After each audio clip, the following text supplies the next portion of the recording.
probably would want to put somewhere between 10 and 15,000 away in emergency savings.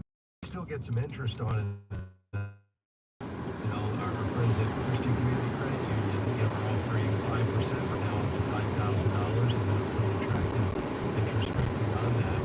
It would be insurance/banking, but any kind of high yield account would give you some good interest. You would be secure, and it would be there if you need it. Because the only concern I have about paying off the debt with this proceeds is, the challenge is, and this hopefully must be the case with me, but a lot of times when we wipe out debt with a cash injection like you have from the sale of a home, we just haven't done the hard work to get rid of it, and so the tendency is to just start to let that debt creep back in by lifestyle spending beyond your means, and you really need to guard against that, because what I don't want is for you to call me and say, yeah, I put $12,000 to wipe out all the debt. It's been 6 months, and guess what? I've got $5,000 back. And, so we've got to get to a place where you're living on a budget, you're tracking the flow of money, you're not spending beyond what you have. You should even build in a little bit of margin, and you've got that emergency fund that I talked about. So when something unexpected comes up, we're pulling from that, and then we're replenishing it out of surplus, and we're never going back to credit card debt. I think the other issue is just more.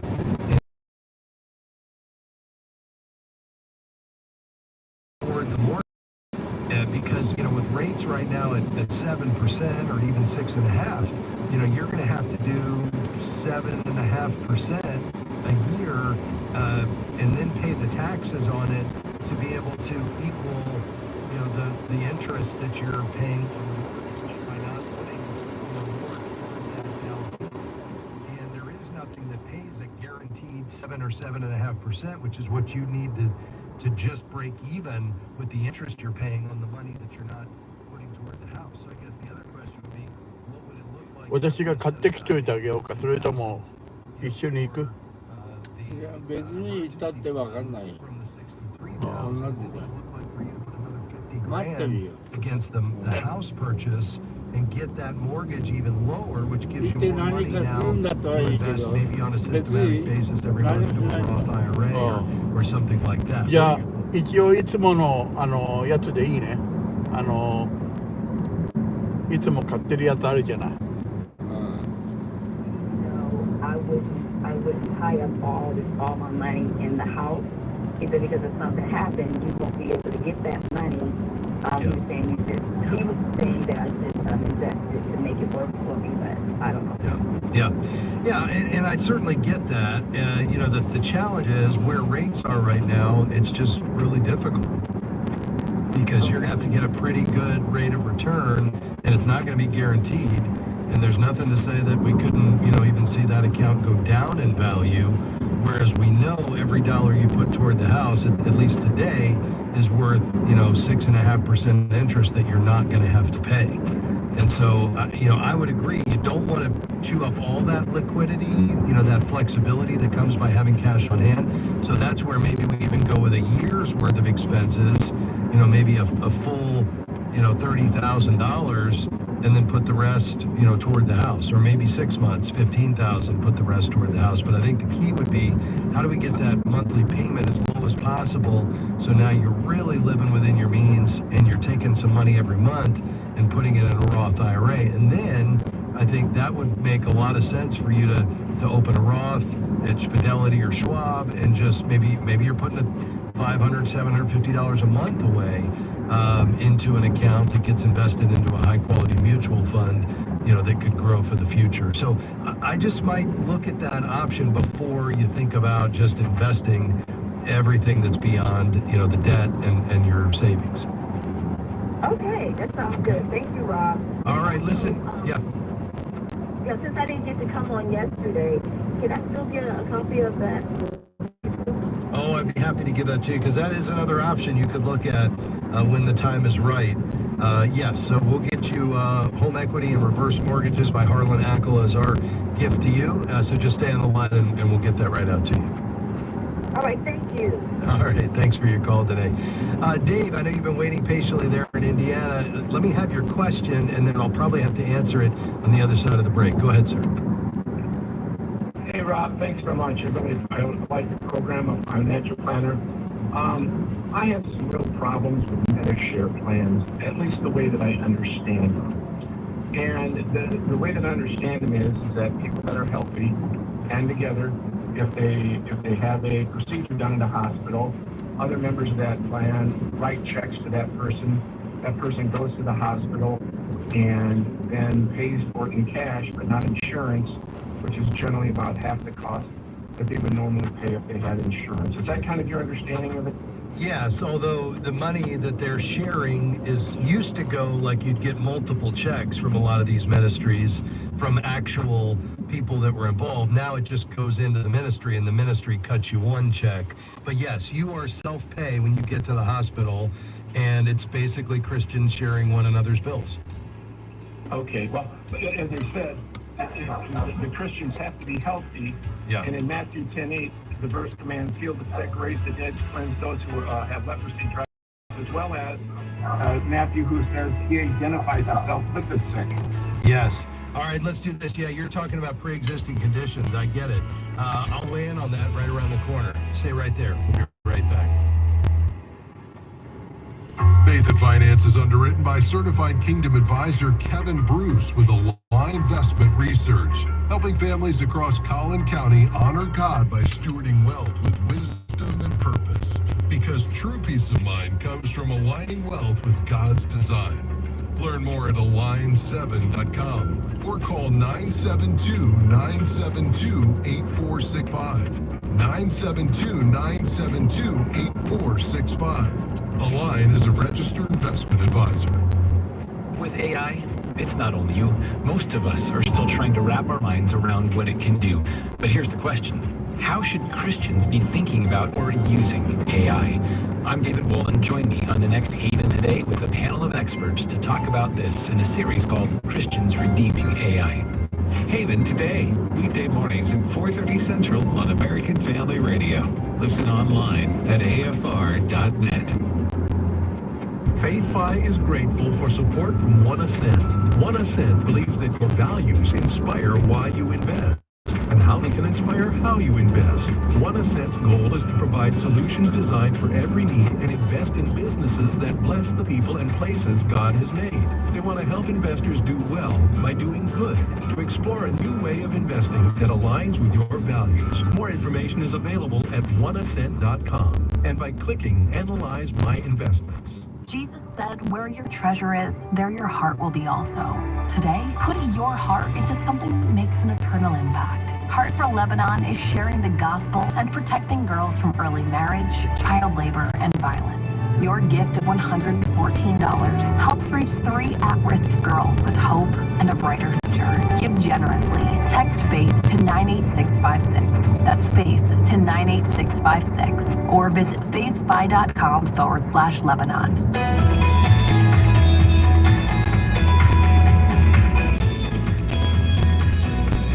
Great to have you with us today on Faith and Finance here on American Family Radio. We've got lines open today here in our final segment. We'll get to as many calls as we can, 800-525-7000. Before the break, we were talking to Dave, and Dave's asking about the health cost sharing ministries, and specifically why they don't cover pre-existing conditions. And I certainly get that. You know, I think the challenge, and I would affirm what you're saying about the Bible's admonition to care for the sick. You know, I think it's really just comes down to, Dave, a practical stewardship decision on the part of these ministries to create a ministry that's sustainable and predictable, and, you know, being able to cover the unexpected needs that come up, and their long-term ability to serve means managing risks. And so, you know, they, in order to do that, cover, you know, medical issues moving forward. Now, I know they each have a pathway to covering, at least in part, you know, pre-existing conditions. So I think you mentioned Medishare. My understanding is there's a waiting period, but you can get to a place where they'll cover up to $100,000 a year and then $500,000 a year, after some time. I know Christian Healthcare Ministries, which is an underwriter of our program and the oldest in this space, they have something similar where you can be eligible for a share on pre-existing conditions, as long as it's considered in maintenance mode, and there's a specific definition to that. But then once it's maintained as a pre-existing condition, then they'll start to share more and more over time, starting in year one.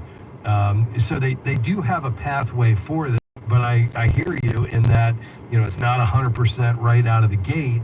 And, these aren't insurance. So they're voluntary cost sharing arrangements, among members with shared beliefs, and they depend on those contributions to cover those medical bills.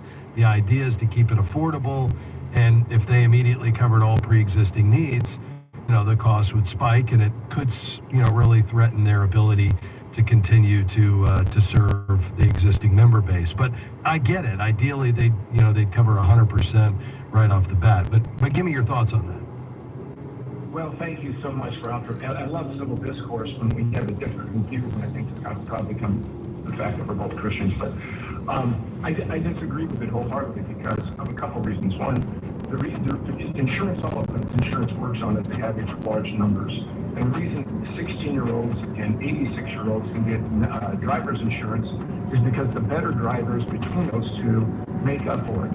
Yeah. And when you take out what I'm going to call the prime rib, or the prime people that don't have medical conditions, yeah, then you are inherently increasing the costs for the other Christians that do have pre-existing conditions that may never be able to be stabilized, or will never have a waiting period.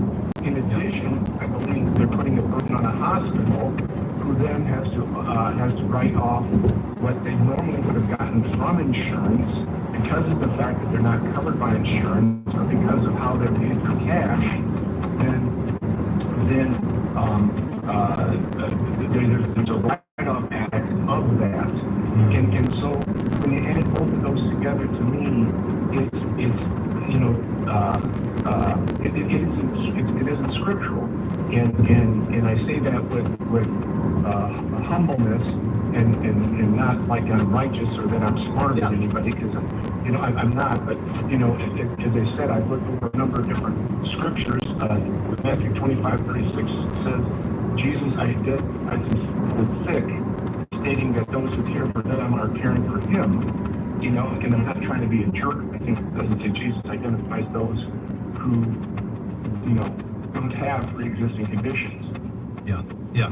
Well, I certainly get that, and I can't disagree with that whatsoever. And you know what? I'll raise this question next time we have the team on from CHM, because I'd love for them to weigh in on it as well. I think they're doing a lot of good for a lot of people. I know in the case of Christian Healthcare Ministries, they've shared over $10 billion with a B to date. But I hear what you're saying. I don't disagree, just in terms of both the spirit of which and even the rationale and what you're referencing from God's Word. So, Dave, thanks for weighing in today. We appreciate you being on the program, sir. Call anytime. Let's turn the corner, and boy, here on a Friday, we always look forward to our visit with Walker Wildman, Jerry Boyer. We talk markets, but let's start with corporate engagement to be sure we get that in.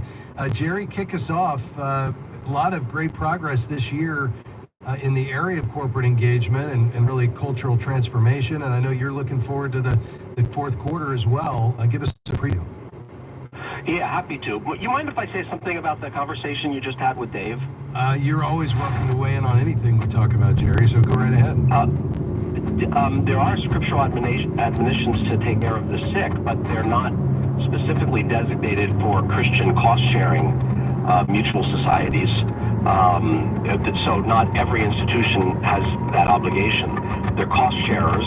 So if people have not been sharing the cost, it would be natural for them not to get the benefits of having shared the cost when they up until now haven't been cost sharers. So there's definitely an admonition to the church to care for the sick, but I just don't see why that shouldn't fall on if this person who's in trouble, who has a pre-existing condition and medical costs, are they in a church? if they're in a church that knows them, shouldn't the church be involved with the charitable job of giving money to somebody who has a pre-existing condition rather than mutual aid societies? Why is it their job to pay for pre-existing conditions rather than the local church, extended family, etc.? I mean, they have a very specific model, which is they share costs.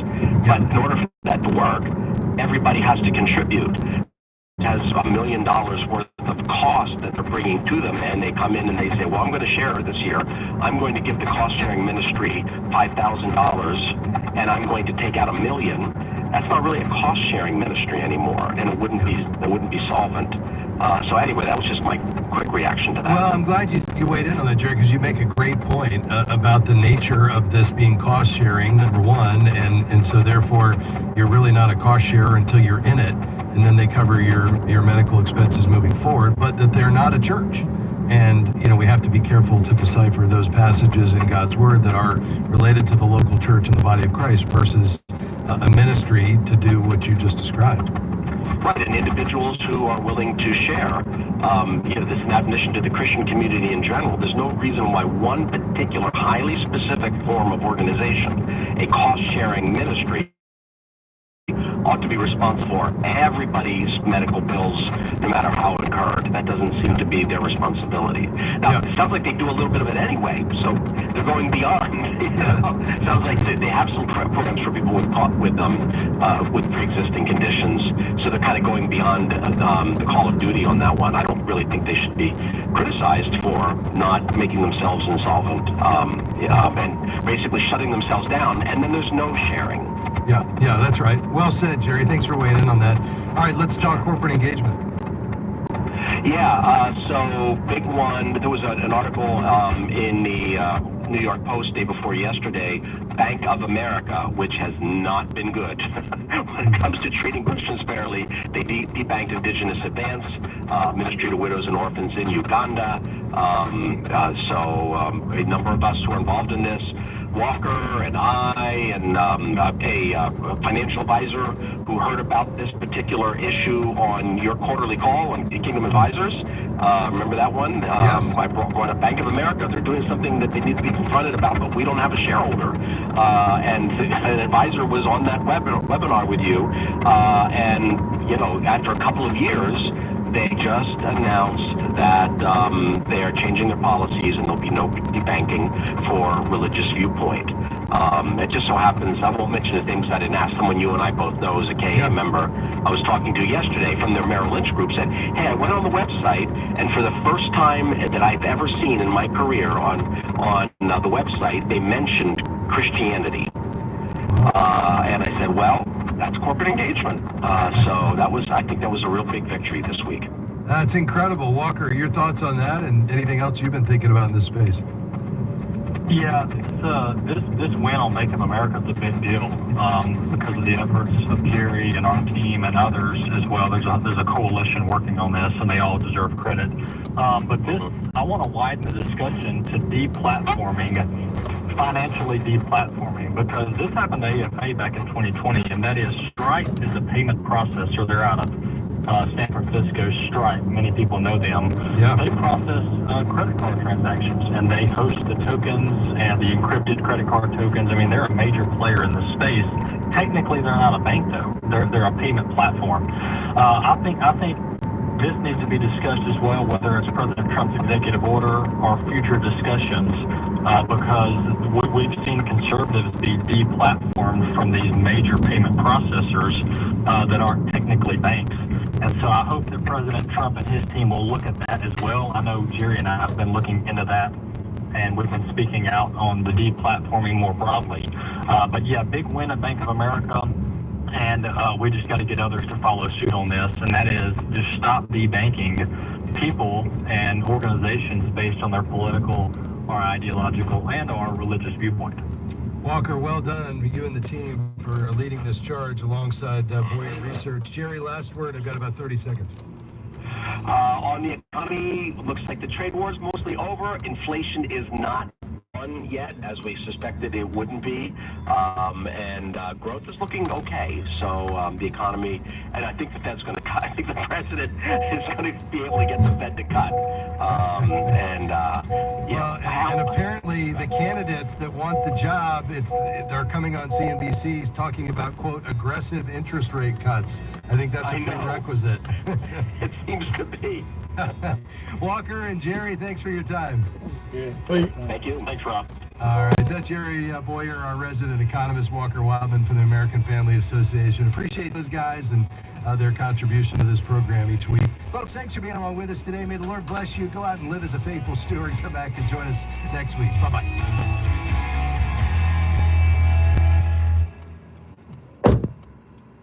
The views and opinions expressed in this broadcast may not necessarily reflect those of the American Family Association or American Family Radio.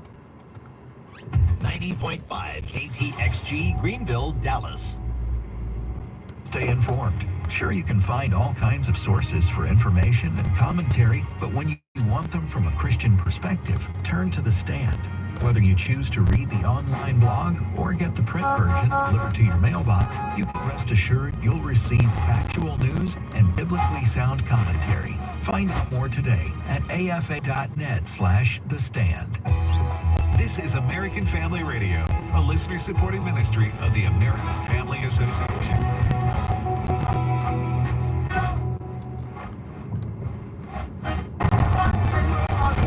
American Family News, I'm Rusty Pugh. President Trump is on his way to Alaska for a summit with Russian President Vladimir Putin. Peter Doocy spoke with the president just before he boarded Air Force One. He said the #1 goal today is to save lives. White House officials know that the Russian delegation includes a lot of business leaders from Russia. They want to start making deals with the U.S., possibly even with rare earth minerals here in Alaska. But for that to happen, there has to be